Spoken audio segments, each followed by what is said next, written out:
Minha esposa Mônica é uma pessoa maravilhosa, eu a amo loucamente, mais precisamente, ele a amava. Passei 8 anos com ela, houve altos e baixos, mas sempre estivemos juntos, sempre próximos e apoiando um ao outro. E isso vale muito. Achei que estava tudo bem conosco, mas infelizmente tive que lidar com a infidelidade de minha esposa. É terrível como ela me traiu e o que ela acabou fazendo. Agora vou te contar. Foi uma surpresa completa. Voltei para casa depois de um longo dia de trabalho, esperando ver Mônica na cozinha preparando o jantar. Ela geralmente voltava para casa às 4 horas e eu chegava por volta das 6 horas. Tínhamos uma rotina, dividíamos o dia, assistíamos TV e depois íamos para a cama, onde fazíamos amor na maior parte das noites. Fiquei chocado quando entrei no apartamento. Mônica estava sentada no sofá de mãos dadas com David William, advogado de uma grande empresa onde Mônica trabalhava como secretária. Antes que eu pudesse me perguntar o que estava acontecendo, Mônica me pediu para sentar. Ela e David deram a notícia inesperada de que haviam se apaixonado, e ela pretendia se divorciar de mim para se casar com David. David, que cuidava da papelada, disse que eu só precisava assiná-la e que eles só procuravam os pertences pessoais da Mônica. Num acesso de raiva, eu a ataquei. Meu pé direito roçou a virilha de David, fazendo com que ele deixasse cair os papéis e se dobrasse de dor. Então dei um soco no queixo dele, deixando-o caído no chão em agonia. Enquanto eu gritava com ele, Mônica ficou sentada em um silêncio atordoado. Depois de arrastar Mônica para o quarto, ela me implorou para soltá-la, mas eu a amarrei e amordacei. De volta à sala, assumi o controle da situação, amarrando David e silenciando, parado ali, não pude deixar de rir do absurdo da situação, um marido observando sua esposa infiel e seu amante amarrados na cama. Enquanto eles tentavam se libertar, tirei minhas coisas da cômoda e do armário, colocando-as na minha caminhonete. Tirei uma foto do casal com meu celular, destacando a natureza bizarra da cena. Antes de sair, tirei todo o dinheiro e cartões de crédito da Mônica da bolsa dela. Dando uma última olhada no quarto, anunciei que assim que chegasse aos limites da cidade, chamaria alguém para ajudá-los. Eu estava pensando se deveria ligar mais cedo ou mais tarde, talvez esperando até estar a 1000 quilômetros de distância. Deixei-os sozinhos, dizendo que não daria o divórcio. Ao sair, duvidei da minha própria crueldade. Refletindo, percebi que se Mônica tivesse me pedido o divórcio porque se apaixonou por outra pessoa, eu não teria gostado, mas teria aceitado a realidade da situação. Eu não conseguia entender por que ela decidiu terminar nosso casamento e, embora pudesse ter questionado o que levou à sua decisão, decidi deixá-la ir. No entanto, sua audácia de aparecer na minha frente em casa com o amante, de mãos dadas, apresentando os papéis do divórcio, era ousada demais para ser ignorada. Esperando pelo jantar preparado na minha volta, fiquei intrigado. Pensando nisso durante o jantar em um restaurante de elite, não consegui entender como ela poderia se casar comigo se estava apaixonada pelo chefe, como vi claramente hoje. Depois de terminar a refeição, liguei para Janete, sua irmã, e informei que os havia deixado amarrados no quarto do nosso apartamento. Deliberadamente não especifiquei minha localização, esperando que pensassem que eu estava saindo da cidade, embora na verdade eu planejasse me mudar dentro da mesma cidade. Cadastrei-me na Blossom House, avisei meu chefe sobre a situação e ele concordou em me dar alguns dias de folga. Pedi a ele que avisasse a Mônica, caso ela ligasse, que eu havia pedido demissão abrupta, citando motivos não especificados relacionados à Flórida. Percebendo o risco potencial de ser notado na cidade, justifiquei minha decisão com a tática do adiamento temporário. Quando visitei o banco na manhã seguinte, descobri o engano de Mônica. Um dia antes de ela ter sacado metade de nossas contas correntes e de poupança, depois de verificar o cofre, encontrei joias valiosas que pertenciam à sua família. Aproveitando a oportunidade, tirei as joias antes que ela percebesse que estavam faltando, planejando devolvê-las para Janete mais tarde. Na manhã seguinte, aluguei um SUV e cheguei ao apartamento quando Mônica não estava em casa. Embora minha chave não funcionasse, eu tinha direitos de acesso legais porque meu nome estava no contrato. Arrumei minhas coisas em 45 minutos e as guardei. Cancelei nossos cartões de crédito conjuntos, entrei em contato com a administradora de imóveis atrás da porta danificada e contei toda a história a John, a pessoa de contato da empresa. Enquanto estava na biblioteca, desenvolvi um plano para ficar quieto, trabalhar durante o dia e ler no meu tempo livre. Minha intenção era desaparecer temporariamente, permitindo que a situação esfriasse e recuperasse o controle da minha vida. Mesmo que eu raramente saia de casa, há uma pequena chance de Mônica me notar. Eu não tinha dinheiro para uma estadia longa no motel, então procurei John, que me indicou um complexo de apartamentos no lado oposto da cidade. John ajudou a entrar em contato com o gerente do apartamento. Ficar na cidade era arriscado, principalmente devido às ligações de Mônica, principalmente com William, que era um advogado respeitável. Aposto que William não arriscaria um escândalo ao apresentar acusações de agressão contra mim por medo de repercussões em seu escritório de advocacia. Ele não gostaria da publicidade negativa associada ao seu relacionamento com uma funcionária casada. Em 3 dias, me instalei em meu novo apartamento. Quando cheguei ao trabalho, meu chefe me informou que Mônica havia ligado e me informou sobre minha mudança para a Flórida. A reação dela foi uma simples exclamação de decepção antes de desligar o telefone. Quando ouvi isso, não pude deixar de rir. Por volta das 10h01, liguei para John para liquidar todos os pagamentos pendentes do apartamento. Para minha surpresa, Mônica cuidou disso. Quando John perguntou sobre nossos planos, contei meu plano para Mônica. John riu, me chamando de malvada, e me convidou para jantar na casa dela, garantindo que Mônica não teria a menor chance de me ver. Concordamos em 6-0. No caminho para a casa de John, eu estava pensando na nossa história. No ensino médio, namorávamos de vez em quando e quase se transformou em um relacionamento sério. Infelizmente, a família dela se mudou por causa da promoção do pai e perdemos contato.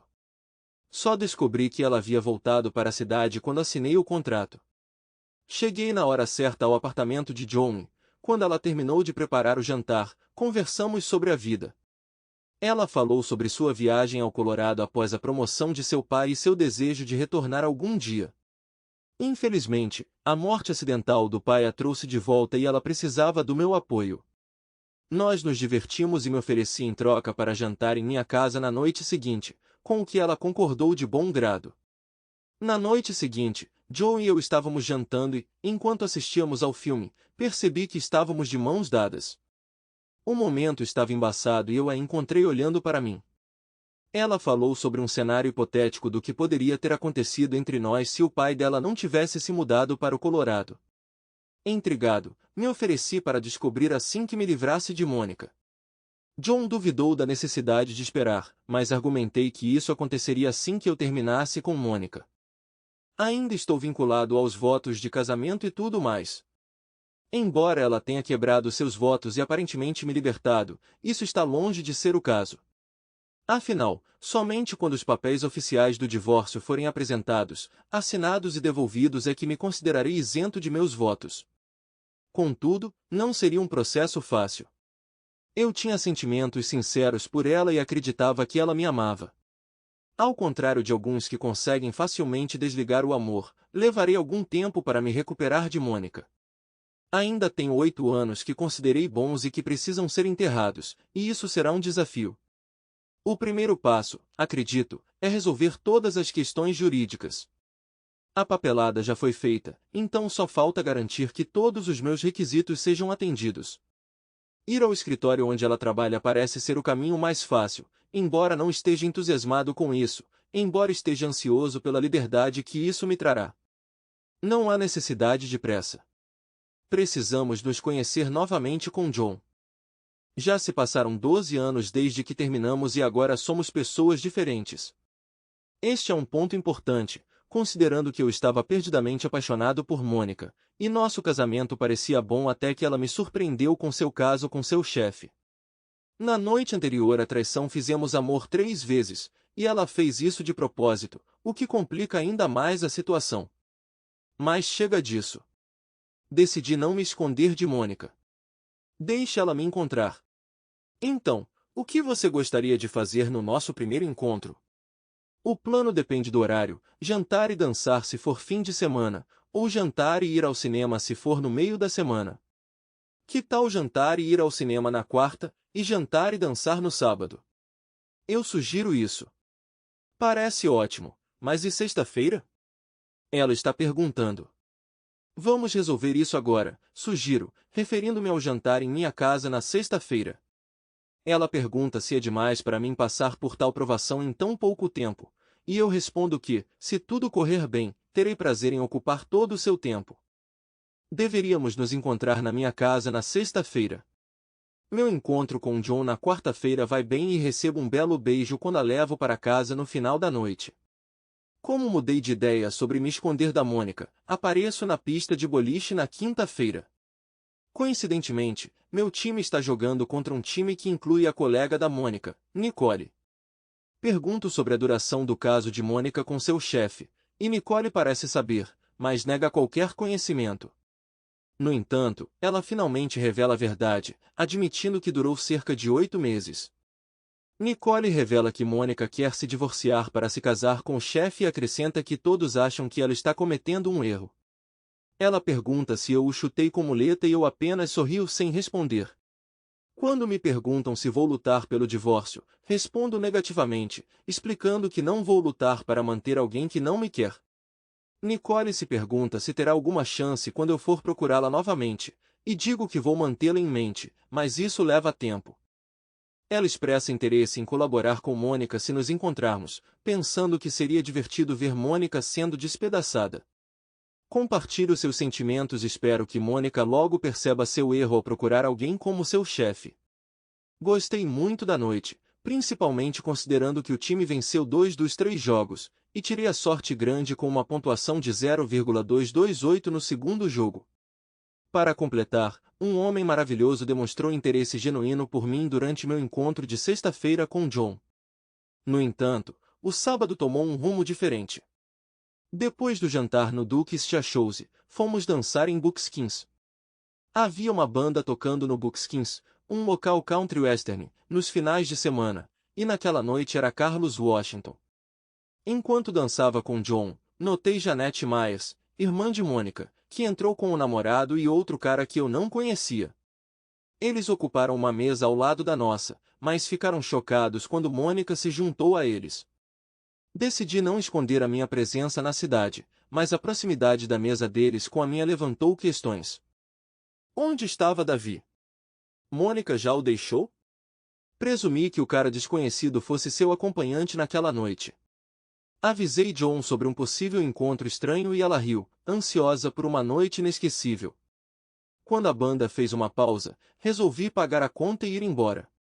A música seguinte foi uma valsa, e Janete e os outros levantaram-se para dançar. Mônica me viu quando elas saíram para a pista de dança e notei o choque em seu rosto. Ela não se virou, aparentemente alheia à minha presença. Decidi ir embora e John e eu saímos sem nenhum confronto. Mônica me confrontou mais tarde, perguntando sobre John e chamando-a sarcasticamente de minha amiga.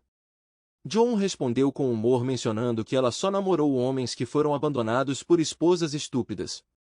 O confronto se intensificou e Mônica questionou minha presença na cidade e meu trabalho. John interveio, sugerindo que Mônica nos deixasse em paz, e a tensão aumentou. Mônica finalmente voltou ao seu lugar. John e eu aproveitamos o resto da noite, mas no dia seguinte liguei para Janete para discutir algo não relacionado a Mônica. Combinamos de nos encontrar na casa do Bud depois do trabalho. Para lidar com a situação com delicadeza, planejei dar a Janete uma caixa de joias e depois ir embora. Eu não queria envolvê-la nas complexidades do drama do relacionamento de Mônica. Janete entrou, me viu e se juntou a mim à mesa. Conhecendo sua bebida habitual, preparei-a para ela. Ela se sentou, notou a bebida, tomou um gole e perguntou: "Tudo bem, Bob, qual é o problema?" Coloquei uma caixa sobre a mesa, incentivando-a a abri-la. Ela tomou outro gole e revelou um colar de diamantes.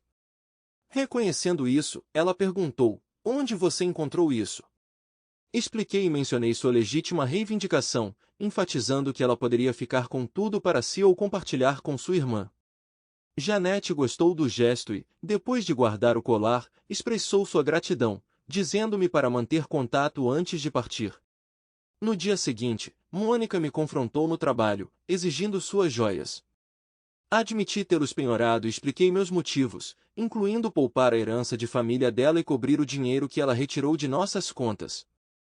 Mônica me acusou de mentir e alegou que eu peguei mais da metade, revelando que o valor das joias ultrapassava US$ 80.000. Eu mantive minha posição, explicando que os penhorei para compensar suas retiradas. Ela ameaçou envolver a polícia, mas eu respondi com um recibo da casa de penhores, dando-lhe a opção de recomprar os itens. Enquanto Mônica ameaçava com uma ação legal, eu a avisei contra o agravamento da situação. Ela saiu, jurando que não era o fim. No dia seguinte, um homem me entregou documentos legais indicando que eu havia sido intimado. O conteúdo refletia as acusações de Mônica, alinhando-se com o que ela pretendia durante o confronto anterior. Essa reviravolta confirmou minhas expectativas e me preparei para a batalha jurídica que estava por vir. Não solicitei pensão alimentícia, em vez disso, assinei rapidamente os papéis do divórcio, fechei-os em um envelope e coloquei-os na bandeja de correspondência na mesa de Sally. Quando Sally perguntou se eu estava me divorciando, confirmei e expressei minha disposição de explorar novas conexões. Este interesse repentino de mulheres como John, Nicole e agora Sally deu um impulso ao meu ego ferido. Até liguei para John, informando-a do divórcio e considerando-me dispensado dos votos. Joanna, animada com a notícia, me convidou para um jantar de comemoração e combinamos, era um encontro. Certa noite, enquanto eu jantava e assistia TV em casa, Janete me ligou, acusando-me de ser um homem mau. Ela contou como passou a última meia hora consolando a irmã, que chorou por causa do que eu supostamente fiz com suas joias. Janete mencionou que Mônica pediu a John US$ 30.000 para resgatar um item penhorado, mas ele não poderia fornecê-lo até o próximo bônus trimestral, deixando Mônica em lágrimas. Com pena, revelei que tinha o dinheiro e me ofereci para ajudar, ficando com o colar para mim. Janete expressou sua gratidão e lembrei-me do conselho de John para manter contato. O fato de eu ter seguido tais ações foi em grande parte influenciado por John. Embora tivéssemos uma ligação na escola, a extensão do nosso envolvimento não era clara. Quando visitei John, ela me cumprimentou com um vestido revelador e montou um cenário romântico com velas, vinho e jantar. John propôs um brinde aos novos começos e depois de um jantar delicioso, sugeriu uma noite romântica pela frente. No quarto, John compartilhou seus desejos e aquela noite marcou o início de praticamente nos tornarmos um casal. No entanto, devido à tecnicidade do meu estado civil, houve algumas limitações em nosso relacionamento. Apesar disso, Joe e eu encontramos Mônica algumas vezes, com Mônica mantendo distância, mas exibindo uma expressão levemente hostil. Uma semana depois da finalização do meu divórcio, ajoelhei-me diante de John e pedi-a em casamento. Empenhado na construção de um berço para os gêmeos no caminho, fui interrompido quando minha ex-mulher entrou no porão, anunciando a chegada de alguém. Eu prontamente guardei minhas ferramentas, limpei e me juntei a ela. Depois disso, subi para jantar com meu sogro. Quando entrei na sala, ele estava sentado no sofá e sua esposa já havia trazido uma bebida para ele. Minha namorada se juntou a nós, me trouxe uma cerveja, sentou no meu colo e tomou um gole de margarita enquanto conversávamos. A conversa girou em torno da chegada iminente de gêmeos, discutindo se havíamos escolhido nomes e por que éramos inflexíveis em não saber o sexo deles antes do nascimento. Como sempre, o elefante na sala veio à tona e, desta vez, meu sogro tocou no assunto. Ele perguntou se eu tinha ouvido alguma coisa sobre minha irmã ultimamente e admiti que não. Ele expressou curiosidade sobre a situação, mas eu não estava disposto a investigar. Tudo o que eu sabia era o que minha irmã me contou durante sua última ligação. Ela deixou o marido devido à infidelidade constante, e eles estavam se divorciando. Roy sempre previu que um deles trairia um ano após o casamento. Dei de ombros, acariciei a barriga da minha namorada e declarei que isso não importava para mim porque ganhei. Eu estava segurando ela. Meu sogro balançou a cabeça e comprei mais cerveja para mim na pousada por causa da situação única de ambas as filhas se casarem comigo. Ele ficou maravilhado por ser o único pai no estado com um genro assim. Quando ele não conseguiu compreender a transição de Mônica para Janete, expliquei que quando pedi Joe em casamento, ela disse não. Aceitei e percebi que tinha feito tudo o que podia com John. Nos 2 meses seguintes, visitei ocasionalmente um bar com música dançante. Uma noite, no Stagecoach Inn, encontrei Janete Myers. Janete se aproximou e perguntou por que eu não tinha ligado. Eu a lembrei de minhas claras intenções de persegui-la antes de Mônica. Ela questionou a viabilidade de ficarmos juntos e ao mesmo tempo mantermos um relacionamento decente com sua irmã e seu pai. Afirmei que Mônica havia perdido a chance e que o pai dela poderia ficar feliz por mim ou não. Janete sugeriu que começássemos nosso namoro com uma dança e eu aceitei. Mônica não ficou satisfeita e Janete não mediu palavras com ela. Surpreendentemente, o pai dela expressou felicidade por me manter na família.